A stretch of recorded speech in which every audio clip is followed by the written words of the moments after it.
Welcome to the Frequency Ma podcast with Sheena Israel and Alyssa Ma. Frequency Ma is a sanctuary for the oracular and the ordinary. We explore the interwoven paths of mothering, embodied business and prosperity, self-creation and relationship, spiritual technologies like channeling and frequency keeping. Expect earthen insights to catalyze your quantum leaps.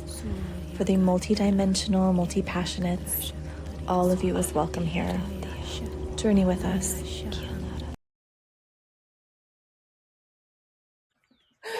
Hi, welcome to Frequency Ma. We're here today and we're diving into the powerful intersections of motherhood, intuition, and personal transformation with a remarkable guest whose journey embodies the courageous path of reclaiming oneself while nurturing 6 beautiful souls.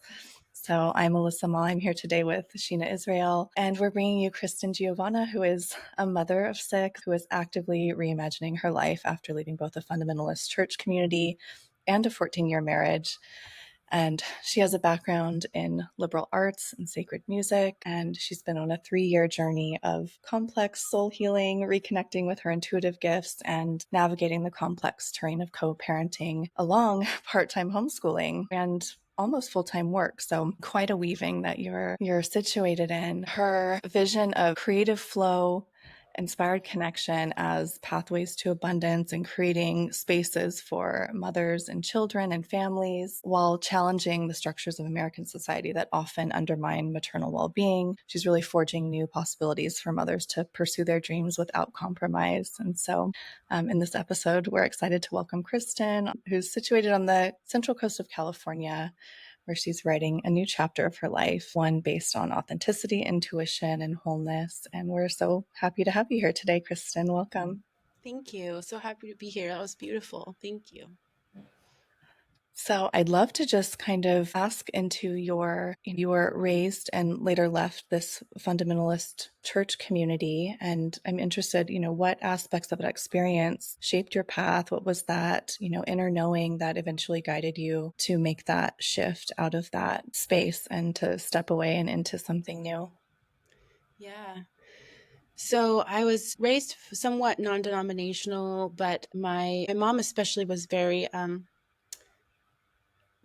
there was a lot of people that she was listening to at the time, Dr. James Dobson, et cetera, who were very conservative. So for her and for my dad, that felt safe, and they wanted to really protect us. They homeschooled me and my siblings as a result. And then eventually, when I was 19, we moved to Moscow, Idaho, to the church there called Christ Church. I don't know if you've heard of it. It's somewhat infamous in the evangelical community for the pastor and there's a lot of controversy there. But that was a very high control environment. And in some ways, I really thrived in that and really grew a lot, and in a lot of ways was very suppressed. So I got my liberal arts degree at the college that was connected to the church, and I really loved it. I met my ex-husband there. We lived there for a little while before moving away, and then ended up moving back. But the process of leaving was fairly gradual. We had been somewhat disillusioned with a lot of the leadership and issues that we'd been having within the church, and then ended up moving here to the Central Coast. There was Anglican priest that was new to my sister-in-law's church, who we really resonated with, who at the time himself was kind of deconstructing and moving himself out of the ministry. And he really gave us the kind of space to question. And me especially, I feel like my ex-husband and I kind of had separate journeys in that, even though we were together at the time. But for me, having children really changed how I was seeing both myself and all the things that I'd been taught, the questions that they would ask me, also seeing how they come into this world and having this framework that they are bad at heart, that there's something wrong with them that we have to fix, right? We have to discipline them to get all this sin out of them, just to not make sense, just my own experience. And I didn't have anyone telling me. It was just what I was experiencing. And it just felt so discongruous. And as they grew, they were just my teachers and showing me that the non sequiturs in the religious framework. And so when we had this authority figure kind of giving permission to question, because up to that point, if you question, you are doubting, there's so much negative energy thrown at people who leave and who question the status quo. You don't really feel safe to do that when you're deep in the system. And so I was really fortunate to have several different factors come together to kind of give me the tools that I needed to question more and to start questioning just what I'd been taught, and especially the sovereignty of the individual and the goodness, inherent goodness of our souls versus our souls being wicked, the community being greater than the individual. In that framework, people take pride in not being the center of their world, right? It's like everyone else comes first. Everyone else is more important than you. The whole is more important than the individual. And so yeah, it was just a lot of things kind of coming together, books that I was reading at the time, and eventually just didn't make sense anymore. There was sort of a church split. There was a lot of nastiness and a lot of things that you don't see necessarily right off the bat when you're in a church situation. And all that sort of came to light. And all of a sudden it was like, I don't, I don't want to be here anymore. This is not, no longer, I no longer feel like I need this. I no longer feel like this is helpful. So that was when I stepped away. It's so interesting to be reflecting on this, like move away from a church space when I think collectively in the kind of sovereignty community, we're seeing a lot of people that we know, like Yolanda Norris Clark, who I think you went through the RBK school Yeah. as well, right? Yeah. So we're both students of Yolanda's, and seeing her kind of convert to Orthodox Christianity, who's been, a fierce advocate of sovereignty. So there's like this very interesting kind of swirling of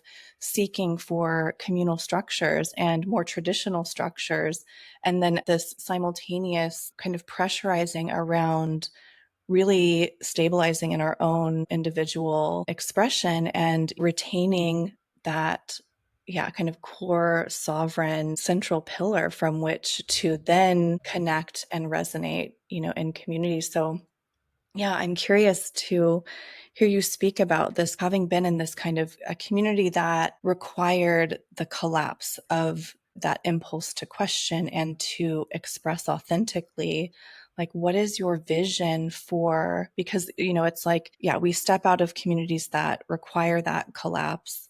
And then, we're kind of hung between like the removal of that communal structure, which did provide some stability, while it did ask for a lot of sacrifice that is incongruent with the kind of evolutionary soul path of the individual. But when we do start to reclaim that soul path, what does community look like? Like, what is your idea of how do we start to kind of create spaces where we can honor that individual expression, but also receive the benefits of being in resonant community? That's such a good question. I wish I had a better idea about that, because I feel like there's so much need for that community, and it's so hard because when we have this inherent desire as humans, I believe, to kind of give ourselves over to something that we care about, right? To kind of commit ourselves to a cause. And I think a lot of times that can be kind of the lazy way out, right? It's like, oh, I don't have to take responsibility. I'm just doing what the group is advocating here, and I can kind of take a back seat. And so for a lot of people, I think that re-entering religion or entering for maybe for the first time can feel like a release, right? Like a relax, like, oh, I'm just letting go. I don't think that there's necessarily anything negative about that. It's just everyone's journey. They have to go through their own thing, right? But for someone who has been in that type of a system, I see how it is compromising so often. And so, what does that look like in the future? How can we create that?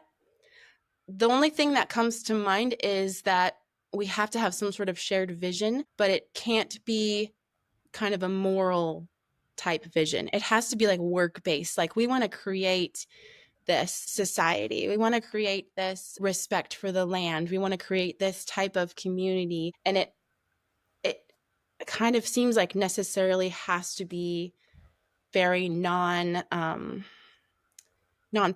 in a way. It's like we have to set aside, yes, we set aside those things to come together for this, but that's sort of like a separate sphere in a way. I don't know. That's a really good question. That really resonates. I mean, I love the idea of, when you think about communities that are, kind of within that, they say that, it's like communities of 150 or less are kind of Mm. ideal volume for a coherent communal structure. And you think about that, like you want organic diversity within that community. You want people to have different interests, talents, but there's a unification that occurs when you have a shared goal, like building a community, right? And so, like, there's that necessary diversity of opinion kind of becomes irrelevant. And I think it's so interesting to have that kind of come up against our current kind of highly politicized reality where we are so immersed in this like identitarian, the identity politics of, of now, and, how people kind of stack on layers of identity and then create space between themselves and others based on whether those, identity layers are a match, or whether they maybe not even a match, whether they're the same, right? So it's like the sameness that actually eradicates the true organic diversity that we need to build communities. We need people who are like into axes and guns, and we need the people who are the peacekeepers, and we need people with a wide variety of different qualities and passions. But there is, so I'm liking how you're saying, when we remove that kind of moralization and we have a shared goal, then it's like those things don't even come into play because we're so busy, and not busy in the way that our essence is being siphoned, but we are occupied in the pursuit of this kind of truly holy endeavor of creating a community that nourishes all. But it's not in a way that's self-sacrificing. It's in a way that is self-expressed, and that like through the expression of the self receives nourishment. And there's no like, those pockets of weirdness when we are conducting ourselves in this kind of choreography of, everyone is self-expressed and then just the needs of the community are met. And I think we're kind of in this in-between space where we can see it, we can feel it, and yet we're still very much navigating these kind of stultified structures of society. And, one of the things that I've been so inspired with you on your journey, Kristen, is I know you've been down the path of creating as a homeschooling mama and someone who herself has been homeschooled and educated both in a non-traditional way and also, in a more traditional way. You have a very unique perspective on the education of children and how that coalesces with community building. And I guess maybe could spiral into a question around, um, your perspective. We talked about this a little bit before the pod of like, I don't really want to say I'm a homeschool mom because but I'm more centered on like how we educate children. And I'd love for you to speak into that distinction, because I think that comes up in like the free birth community and the definitionally specific ways of categorizing our experiences. And then that becomes this kind of, like rigid, identity that we then have to carry. And so I loved your reframe of being like, I don't need to identify as a homeschooling mother, but my concern is more around the education of children. So I'd love to hear you expand on that a little bit. Yeah. So, yeah, I've never felt like a homeschooling mom just because when we say homeschool, we're kind of implying that we're bringing the school structure, which is a post-industrial revolution creation just to train people, right? Not actually to educate them, and just like trying to drop it into the home. And it's like that, first of all, it doesn't work. Secondly, it just exhausts and stresses everyone out. And the point of that type of education is not actually to educate anyways. It's just to train workers, right? So how can we step away from that and just think about how do we raise these people and teach them in a way that is inspiring and exciting for them? Because I think we have this idea that school has to be boring, right? School has to be hard, school has to be rigorous. And I have found that to be very much not the case. And I'm very blessed and very fortunate to have been homeschooled myself, because I had that experience before of seeing, my mom was trying very much to do the school model, but as we went along and she kind of found her rhythm in it, we didn't really need to do that anymore. And as I got into high school, I had a lot more freedom to kind of create my own education. And what that looked like was very little standard school and a lot more following my interest. And I did so many things that I never would have had the time to do if I had been in school. I create my own garden outside, and I would sew all the time. I was in ballet. I was doing music. I was playing piano. I was doing calligraphy, art, all these. I had my dog who I like poured my soul into of researching how to train him. I had all this wonderful discretionary time. And that was so enriching to me. For so many years, I felt like I was kind of behind because I didn't have the traditional years of school that a lot of my fellow schoolmates did when I was in college. As time went on, I realized all I needed was a couple classes here and there, maybe a writing class, maybe, a certain period in history that I kind of missed. And I was fine. Like, I actually had a leg up on a lot of them because of what I had been given. And so that's really freed me in teaching my own kids, just to realize, like, this isn't working. We can just throw this away. We don't have to do grammar. We do not have to do grammar. I read something that said, the only reason why schools teach grammar every year for kids is because, and they have to do it regularly, is because nobody remembers it, because it's too abstract for little kids. They don't understand it at all. And so they have to just keep drilling and drilling and drilling and drilling and drilling. And I was like, why are we doing this? We're throwing this away. And I've actually had, a really beautiful experience now, because since my separation and having to work more, I've had so much less time to work with my middle children. My older two got a lot of my direct, you know, Pinterest worthy education times, where we did a lot of read alouds. We did a lot of really fun projects and things, exploring what they were interested in. And I loved that. But with the middle two now, who are kind of at that school age where they're really needing a lot of the basic structure and building blocks, I just have not been able to really provide that for them. We're just kind of in survival mode right now. So we enrolled the older four in a blended program, which is a 2-day a week charter school. The older ones were really needing friends. And that's one of the drawbacks of independent education, is that it's harder to make connections because so many kids are in school. So the older ones have loved that. And the middle ones, I was somewhat, I shouldn't say I was nervous. I should have been concerned because they were so quote unquote behind, because I had not had the time that I wanted to really be teaching them. The middle ones are 7 and 11. And when they tested, to enter the school system, the teachers are, oh my, they're so behind. Yeah, this is bad. And I was just like, they're fine, because I know from my own experience that all the things that you're learning can be learned at any age. They can learn it right now. They don't have to have known how to read fluently since they were 5. My son was at 11 was still reading probably at a very early level, just because I hadn't, partly because I didn't push him when he was younger and it was hard for him, but also just because I hadn't had the time. He's almost entirely caught up after 3 or 4 months of being in that, of having that more rigid structure, which has been a challenge for us, but it's been really good. And it's been great to see how he has really thrived. All my kids have been getting leadership awards. They're all doing great. They're loving it. And it's been good for me to sort of let go of my standards, right, of what I wanted for them and what I was hoping to create for them. And well, there's a lot coming through.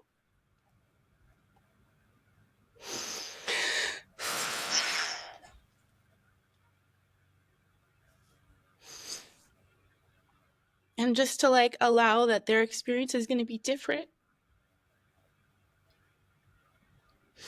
than what I thought it would be. But there's not really a loss there, right? Like, can be a gain in a different direction. So yeah, I don't know, I kind of went a different direction than what I was intending, but that's what came through. So yeah.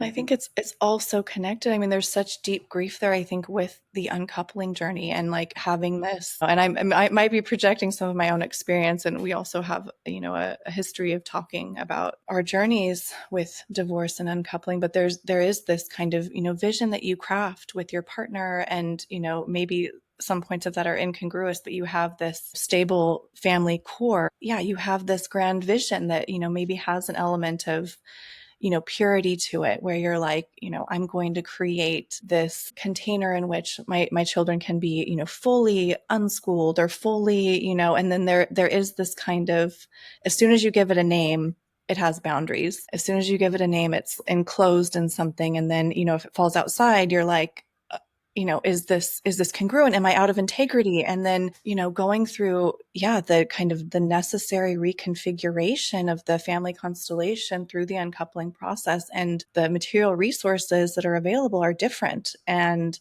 the family is different. And so there's ways in which we're challenged to kind of compromise what feels like a compromise, but what can also be a gift. It can be both, and it can be like, wow, this feels like I'm really losing something deep. And then still you're like, but my kids are thriving. But it's like, but it's still, it's so multi-layered. And so I'm so grateful for you sharing with that depth of feeling. I think it's so resonant with so many mothers who are, weaving in these multi-layered realms. And yeah, it's really, really powerful to choose differently and to allow yourself just deep grace for a new path. And you're like, and what I love about you, Kristen, is like you're so fearless about, seemingly, I know we all carry fear and we move through it. It's like we get to that core, and then we meet ourselves in that space.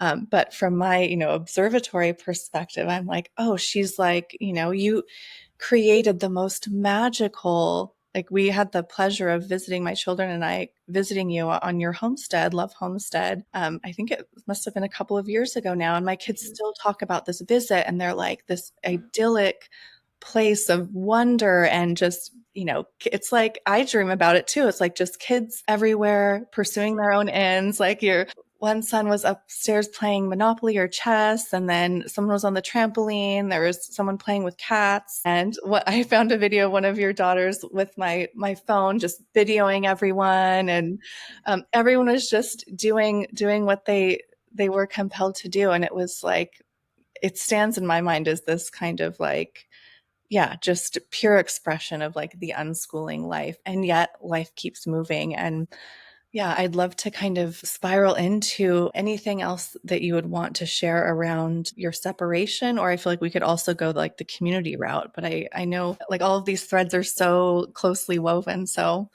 I don't know where you want to go next, but I'd Yeah. love to hear about either of those things. Yeah. Let's talk about the uncoupling. That has been such a learning process and empowering process for me, because I had all these rosy visions of what it was going to be like when I first decided to. That was my choice, not his. So that has been a challenge, of course. But I had seen a vision of other people that I was witnessing on Instagram of how you can do this in this beautiful way where you can remain friends, you have the good of the children at heart, you can create this life for them that, yes, you're not together, but you're still working together for the good of the children.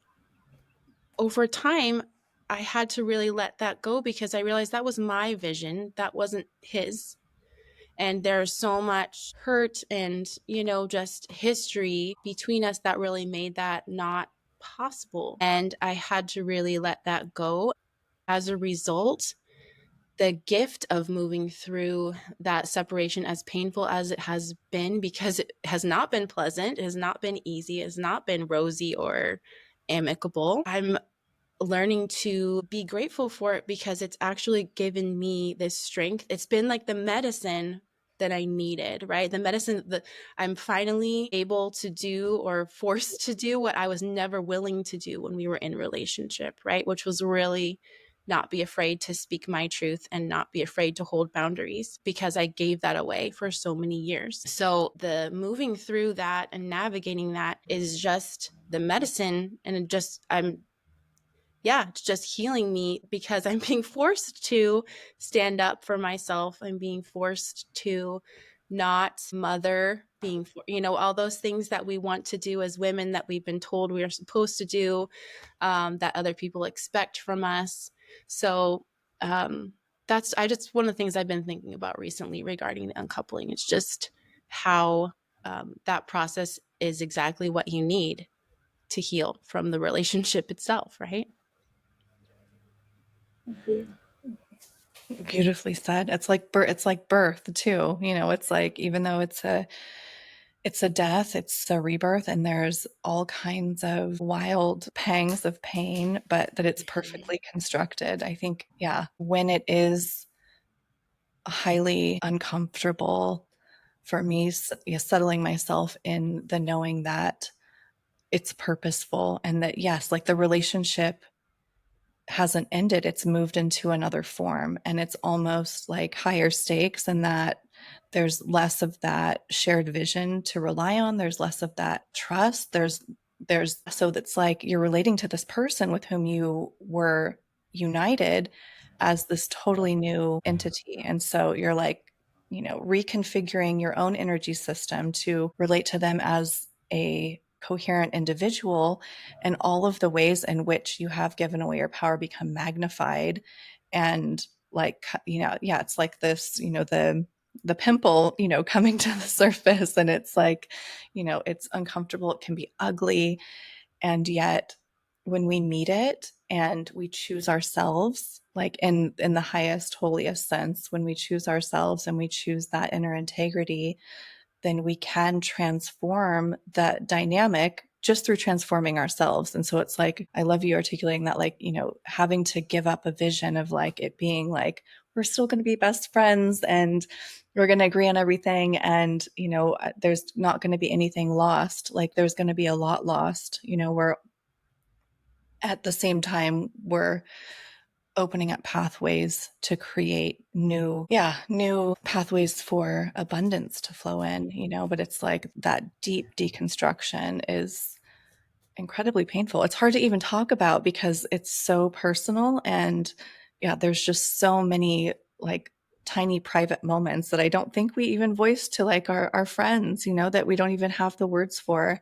So I love that you're bringing it into this space, and I'm just, yeah, honoring you in all that you're carrying and all that you're reweaving. And it's immense. It's truly immense. Yeah, thank you. Everything you're sharing so far it's giving me this image of bringing some kind of light into an area, and then all things are revealed. And so there has to be a shaking loose of what can't be there. Even in the homeschooling journey, or whatever other word we want to use, right? And allowing the older children to go into a more structured system, it's like, yes, they can calibrate, but also that system needs to calibrate to them. And that's what we do throughout all of these collapsing. And there's new potentials everywhere, but I feel like I want to call attention to the same idea that you're sharing about with the framework of the church that you were in as well. And Alyssa, when you mentioned, that seeing so many other people go into that, I feel like it's this swapping of energies of like, we're going to bring the sovereignty into that space, and it's going to shake something loose. And it doesn't have to be violent. It can be so, so graceful. And then here you come kind of outside of that, and you're like, well, there was something there that was holding me. That was good.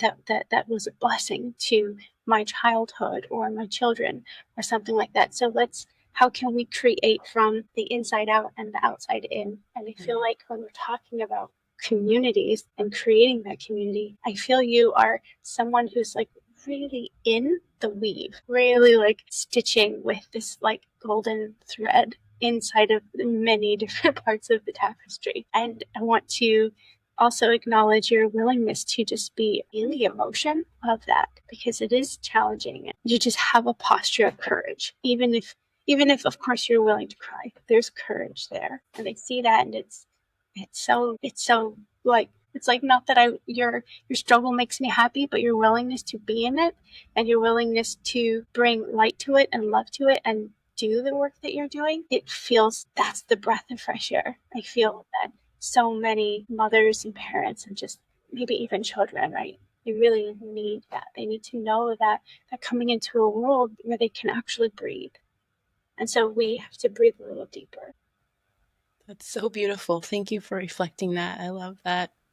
And it's funny because as you're speaking, I'm thinking that it's so interesting how there are these juxtaposing parts within us, right? Where in one sense, I do feel very brave, and like I'm willing to just throw out whatever's not working and go for it. Like that is something that in a sense comes easy for me. But then there is the after effects that I really don't, that part of me is just like squirming, like, oh no, I didn't want to do that. And sort of wanting to avoid that pain, right? And that has been, when I separated initially, did not really understand why. It was just like a call from my soul that it was like, you either can stay and die or you have to go. And I knew I had to, but I didn't really understand why yet. And so I had to take that leap. And through all the uncomfortable fallout of that, right, and all those lessons that I really did not want to learn coming through, I'm realizing I had to learn all this because otherwise I would never be fully free, right? All these things are freeing me. All these things are giving me this internal strength that really does free me from external expectations, all the need for validation, and how, yeah, just how beautiful that is, that when we take that leap of knowing, we still have to deal with all of the lessons that come with it. But then once we do that, then we're rewarded with the next level, right? The next step up, and then our lives can change. That's the goal, anyways. That idea. Yeah. Thank you. I love how you, in your journey of transformation, how you iterate. And it's been, somewhat through me following your Instagram journey. I'd love to kind of get into the spiral of your transformation of, starting with Love Homestead, and then your vision for a school, and then what that vision has transformed into. Because I think, so often we listen to podcasts and, the people are like, they've arrived and they've created this thing. And it's like, I don't want that story. I want the story of like, what was the ideation phase? Like, what was the actual like internal terrain that needed to shift in order to birth this thing? And like, what were its prior incarnations? And so I've been, just witnessing, enthused your journey with Love Homestead, and your, idea about, creating a school on the Central Coast. And then, I would love to hear you share some of that journey with us. Yeah, it's really exciting to hear you say that, because I'm starting to realize that I want so badly to share from a space of having arrived, right? Where we just, everything is great and this is how I did it. Here's the magic sauce. Let me give it to you. And recognizing that maybe that's not the medicine that I'm supposed to bring forth, right? I'm not supposed to come with this, like these platitudes of here's what will make your life better and here's all the things you need to do, but actually just bringing people along through the nitty gritty is actually how I'm going to get to that place. So that's been kind of my big on my chart right now, is figuring that out. Because when I first initially had completed the separation initially, I had so much energy, because I was like, I'm free to be myself, and I was free to pour it into something other than this relationship that had been draining for me. And so I was like, all right, I'm going to go public on Instagram, and I'm going to share, and I'm going to create these digital products. I created a course on braising meats, like a video course. I created a couple of PDFs, and everything was going pretty well. It didn't take off like I wanted to, but I was really enjoying it. And then at some point I had this idea of doing an outdoor school on the property where we were living at the time. And I was just like, oh, it's perfect. I have all these children. They need friends. We're home. We have this property. I love doing outdoor cooking. It could be like an outdoor over the fire cooking type thing. They could play in the creek, and it would be a way for me to bring in income, a way for them to have friends, a way for me to express my creativity and my gifts and share with the community and bring in community, because we were lacking that so much, because having left the church, we just didn't, and having newly moved just a few years before that, we just had very little support and infrastructure locally. So I started working on that, and I was in my element. I was so happy. I felt so aligned. We were out working on all these things in the yard. My son was building a brick wood fire stove, or like a grill for me. We were getting rid of all the junk on the property. We were bringing in all these cool elements. We were going to build these really awesome play structures. We were going to have this awesome place for parents to hang out. And everything was clicking. I was getting donations. Everything was flowing. The ideas were coming. I created the website. It was so easy. It was so fun. And then because we were renting on the property, it also got a little bit out of hand because I was so excited about it. I was envisioning it initially very small. And then because I had so much energy and so much great response, it kind of got bigger than I had intended. And the property owner saw the flyer and was like, no, I don't want people on the property. No, you can't do this. And I should have thought before that might be an option, but honestly just kind of got away with me, away from me. And I got a little too big for my britches. So we had to kind of just halt everything on that. And that was very crushing for me, because I was like, this felt so in alignment. I felt so enlivened and so on fire, and everyone was so excited about it. And so I kind of just shut down on sharing anything, because I was just like, I don't know anymore what to do. I don't know where I am. I don't know where I'm going. And it was also very humbling for me to have to, tell everyone that it wasn't going to work out, and that, to just have to kind of bring it to a close publicly was very hard for me. And then since then, we ended up having to move, and we had, a lot more things to work through with the co-parenting and our relationship in that sense. I ended up just getting a job at a local hotel at the front desk, and which has been great. I really love it, but I also know it's not my highest calling. It works for now.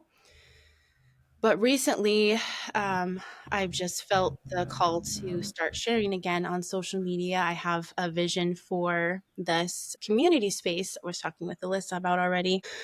The best way to really get the word out for this is to start developing a social media presence, and start sharing about it, start getting some energy and momentum behind it, because it is a project that is not a money maker. It is very much a passion project.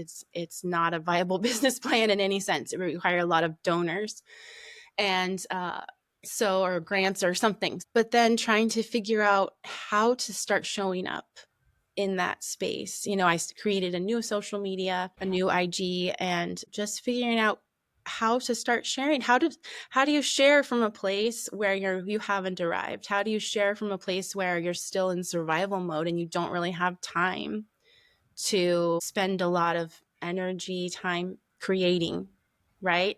So that's where I am right now, is just wanting to share that journey. I want to inspire other people, because I know that I will be able to do it. I just don't know the path and I don't know the steps, but I really want to create something inspiring for other people that also blesses my family and takes us out of just survival mode. So I know all moms resonate with that. It's just, I know that it's possible. So figuring out how to bring people along for that journey is my challenge at present. I think you're doing it and sharing your passion for it. Yeah. Because there is so much that I'm feeling as you're sharing, and it's like you kind of like touched it, and then in a sense the rug was pulled out from underneath you, and there's that like crash. And yeah, that's an experience in its own. I can understand how you might want to, or anybody, even myself, when I'm in those moments of like collapse, like I have to do something different for a while. It's like, I'm not going to crawl on the ground. I'm not going to, continue to walk into a wall or a door that's not opened. However, this vision you have is coming from, not just like a deeply rooted primal space, but it's also coming from a vision from your heart. It's coming from this clearly like this divine mind that's saying there is a better way. And so if you can continue to hold the light and be that beacon, sharing the passion is what brings us together in whatever that is. I love that. So again, it's like maybe the how is not figured out, but maybe it can come to you like moment by moment. Yeah.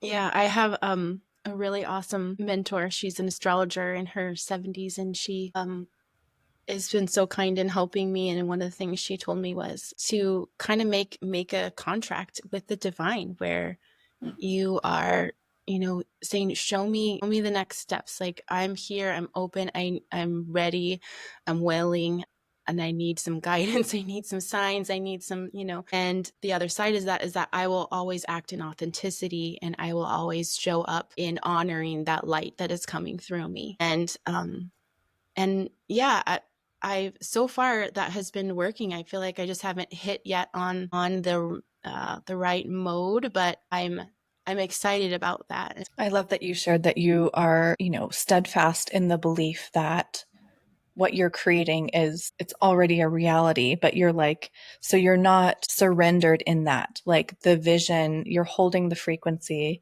of the vision fulfilled. And then it's just like your willingness and your connection to the divine are what are required. And so it kind of like, in that sense, it does take the pressure off this incredibly pressurized task of the entanglement of our soul mission, enacting our soul mission, and also like 3D reality of like providing for a family and raising 6 children. And it's like, it can often feel like we're choosing one or the other and like they're at odds. Like, and I think we're all collectively mothers who are, resonating with this, or people who are resonating with this message. We have various things that we're balancing that we can. And when we get into the human mentalizing, we're placing them at odds with one another. And so when we allow that, like the resignation or the surrender of the how, but not necessarily we're still vibrating that larger vision, but then we're open to show me that next step. The prayer is show me the next step. I mean, that just being in the question of how, rather than, because I think we create this kind of spiraling out of alignment when we try to fix it ourselves, and like fix in both ways. Like we try to make solid what is still mutable before it's time, and we're taking things that are still out of time into time and not allowing that holy flow of like all of these different iterations, which even as we're talking, like I see the flow, and I keep looking at my little snake ring, and I'm like, there's a serpentine, flow of like all of these endeavors are inextricably linked, and they make so much sense. And so it's like I'm seeing the path, your path is this complete spiral, and yet when we're in it, it's like, how did I get here? Like, Yeah. how Where are we connected going? to this thing, so it's I just loved your hearing you speak into that, like holding the larger vision but being surrendered as to the how, and and then what's required on your part, like showing up in authenticity, like not shirking back and going like, oh, I'm going to make myself small in this way because I'm afraid of what my ex-partner will think and how that will impact our childcare arrangements. And it's so hard because the stakes are so high in that, it's like that call to greater visibility when we have so much on the line can be really excruciating. Yes. Yes, exactly. I think too, as you're talking about this vision that's requiring other people to be fulfilled, because it is for the community, right? And so you're holding this vision and we're asking, show me the next step, and you're being open and willing to it. But even if we can just like internally rephrase the presence of that question into like, show me my next step, understanding that everyone else involved, they're receiving their next steps too. And then we can liberate ourselves from the pressure of it being ours, what we How have do I to do create. And it's for all of us. it? And for me, that's helpful because I feel That's like beautiful. Yes, I love that. I just feel like we have, like, sometimes when we have big visions, it can just feel crippling to try and accomplish. And some, a really great business plan that, like, creates a structure for the money needed. For example, you mentioned something about, like, it's not a good business plan, whatever. I feel that maybe that's not your next step. That can belong to someone else because it's going to be perfect through them. And you can receive that and support in some way or coming together. So I feel like even just like the little details of what can I do right now, and I'll take it as far as I can. Yes. That gives so much just relief because you don't have this pressure to push everything on your own. You just worry about the things that's I think that I felt too all along is like, I just want to share. I want to do what I'm good at. I don't want to do everything. I want other people to come alongside and do the things that they're good at. I don't want to do this all myself, but that's really beautiful. I love how you put that, and just my job is sharing my experience and my passion for it, and then just letting go, basically. That is really good. I think you also pointed to education, and earlier you had said that in school they were taught that it's hard. You have to memorize the stuff, and it is challenging. And when we say things like, "I want to do the stuff I'm good at," we don't want to put in struggle. There's this interesting idea here that I'm feeling into. If we are approaching our education and our learning like it is fun, and we have that experience all the time, then certain challenges that we have in life that are meant to teach us something, they won't be so hard. And that doesn't mean, and so anyway, I don't want to, there was something else that I should have said that first when we're talking about perhaps religious programming, which is like, I don't want to do something. This is not fun for me. There is like this other voice that I can remember hearing as a child that says, well, life is hard. Sometimes you have to do things you don't want to do. And I think that's the little piece around education that should have been said first, because it's like we can soften in a moment of contrast or tension within ourselves, and then be able to discern whether an action or a course to take in action is something that is for our highest and best, something that we can grow from, and we can find the joy along that journey, because we're creative, intelligent beings, especially children. and and then we can also say, like, actually, this pathway isn't for me, and maybe it will be in a year, maybe not, and that's okay. Yeah, exactly. I love that.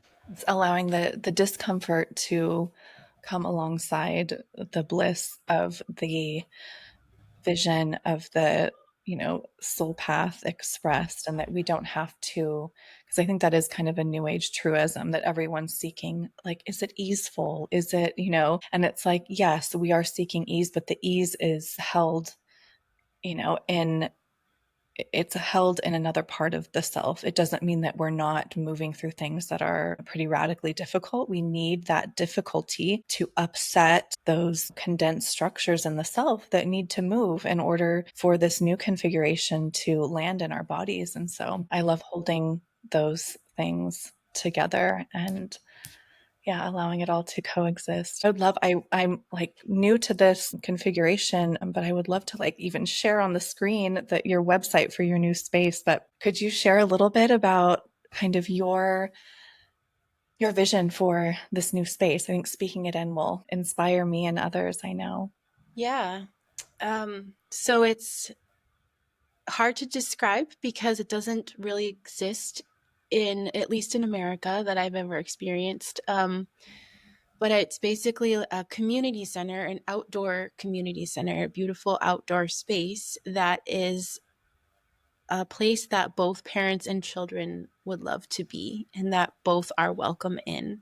I feel like in our society, there are so many children only spaces that parents hate to go to, right? Like the play centers and the playgrounds and the parks and school things. And the parents go because the kids love it, but the parents are not really happy, right? And so it ends up being, whose happiness are we choosing here, yours or mine, and why do those things need to be at odds? Can we find a place where we're both wanting to be? And there are so many places, for instance, now that I would love to be like a coffee shop, but I don't want to take my children there because they will be too loud and crazy and they will be spilling things, and other people will be giving us the side eye, and it's too stressful to try to keep them contained, and there's not necessarily accommodation for children in most adult spaces, right? They're very much, children are just not welcomed in so many places. And so, yeah, my vision is this beautiful outdoor space with lots of gardens, lots of play structures, playhouses, a place where there are lots of fun things for children to do, where they can be free, they can just enjoy playing with other kids. And then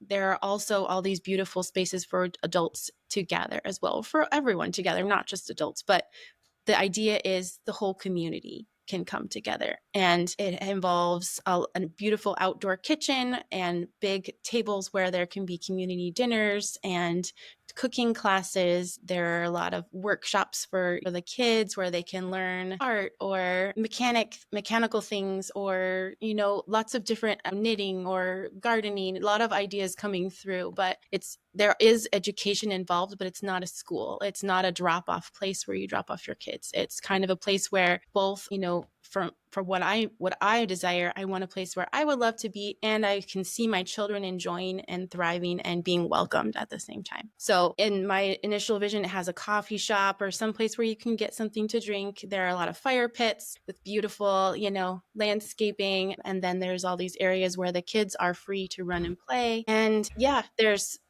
community dinners where you can come together, outdoor cooking, and it just seems hard to describe. So I need to work on the language and description of that. But I was kind of inspired by hearing about places in Europe where this is kind of more the norm, where there will be kind of in the central square where there are, pubs and things around. In the center, there's like a big play structure for the kids. So the adults can just be in the middle of kind of the central social place, and they can be having their beer or wine, and their kids are on the structure and having fun and playing with the other kids. And everyone can kind of be in the same space in a happy cohabitation. It's not like the children are sent off over there and the adults don't want any noise or interference from the children over here, right? It's just like we're all part of this thing together. So yeah, that's kind of where that idea came from, and just mentioning it to other mothers and recognizing that I'm not the only one who's really wanting this. So yeah, it's called Kindred Folk Commons. That's the name I have at present, although I don't know if that's the perfect name for it. I just kind of picked something and move forward because I had to have a website to kind of get it out there and start working on it. So that's another thing. It's like, I know this is a community project. I'm not great at branding. I'm not great at building websites.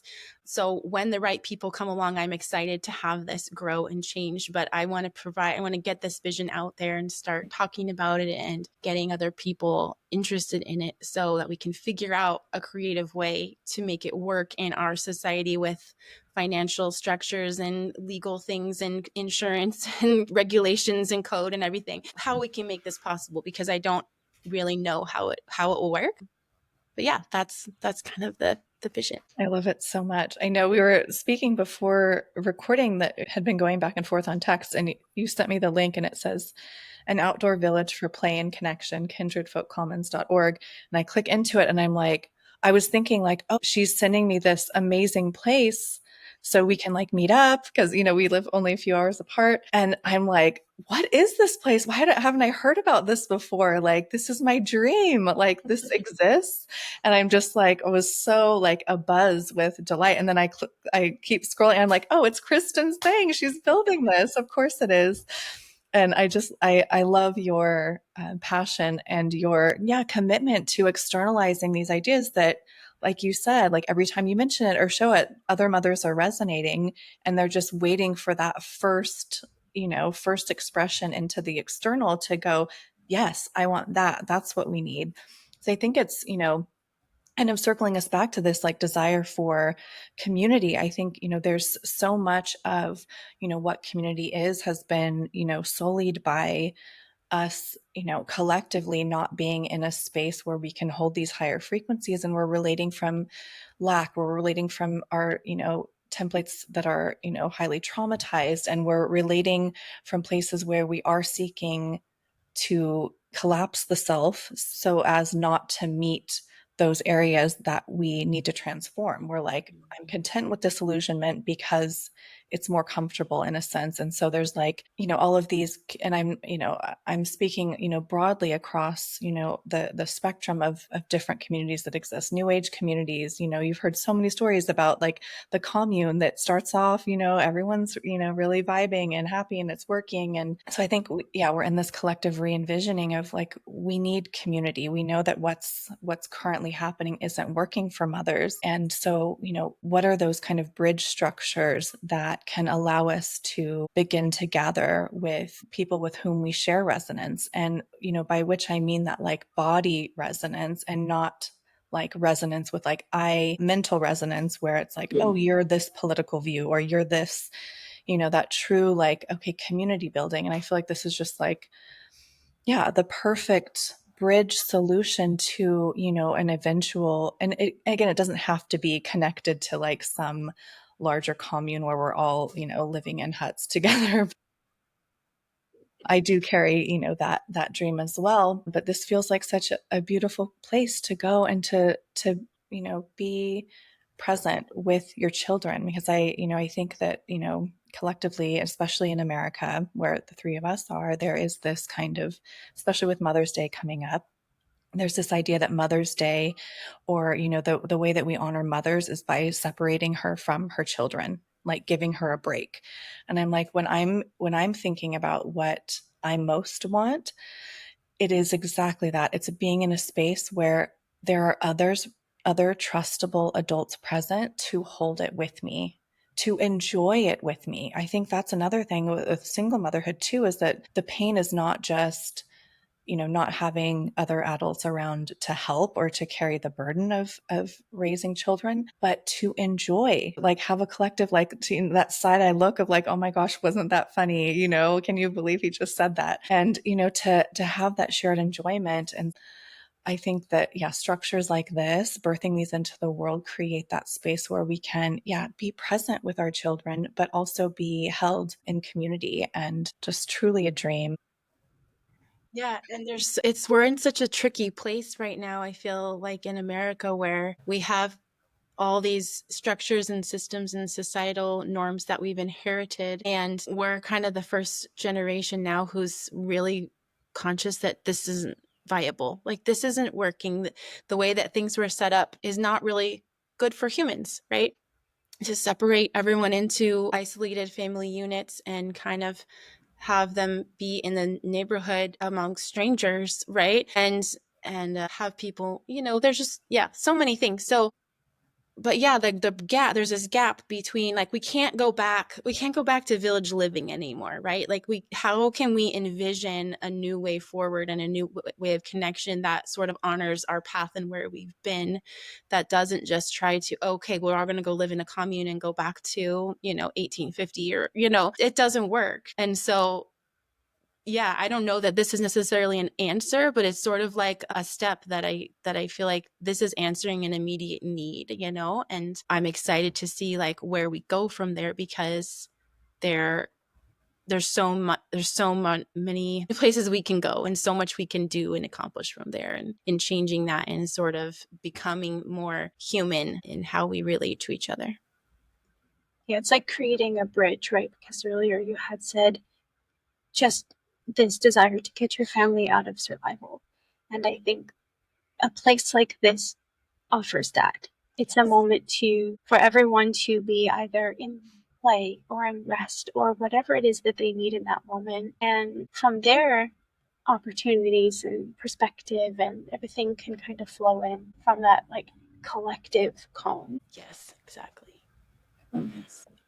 I look forward to continuing to weave that. I have some ideas on that. My children also go to a part-time, they're unschooled, but then they go twice a week to an outdoor nature school, but it's, much more survival based. They learn survival skills and gardening. And so it has similar structures to what you're describing. So I think there are models out there that aren't quite that, but that, there are other people creating, kind of parallel pathways. And I'm excited for what's to come with that. And I'd love to invite you to share, like, where can people find you? What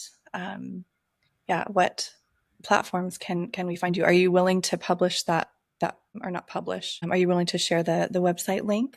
Yeah, it's not quite 100% ready, but I can put it up. It's kindredfolkcommons.org.